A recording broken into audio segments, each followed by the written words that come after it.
Mara ya kwanza kabisa IFC wametoa hati fungani ya Tanzania shilling hapa London Stock Exchange, na hati fungani hiyo tumeichukua sisi benki ya NMB yote, na thamani yake ni zaidi ya shilingi za Kitanzania bilioni 262. Sasa hii ina maana gani kwa Watanzania?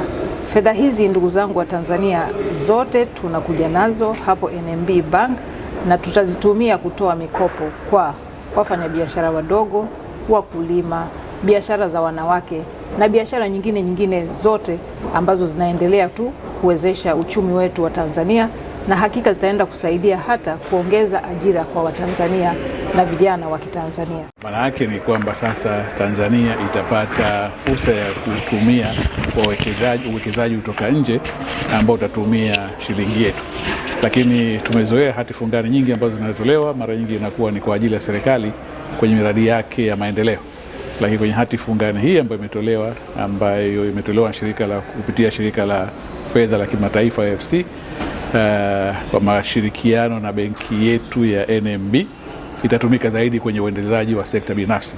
Kwa hiyo fedha yenyewe dola bilioni 100 itakopeshwa kupitia NMB, na NMB watakopesha makampuni binafsi, hasa makampuni madogo na ya kati.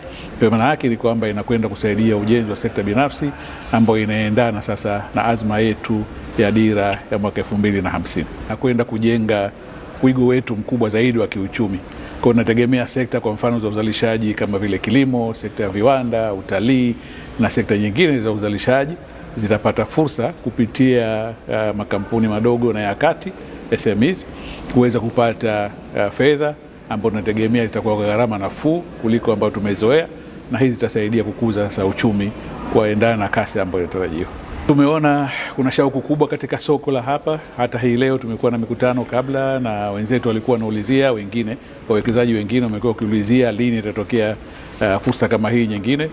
Na kwa upande wenzetu ambao tumeshirikiana nao, shirika la fedha la kimataifa pamoja na soko la hisa la Uingereza hapa LSE la London, wote wameonyesha hamu kubwa sana ya kuleta tena sokoni utaratibu mwingine kama huu.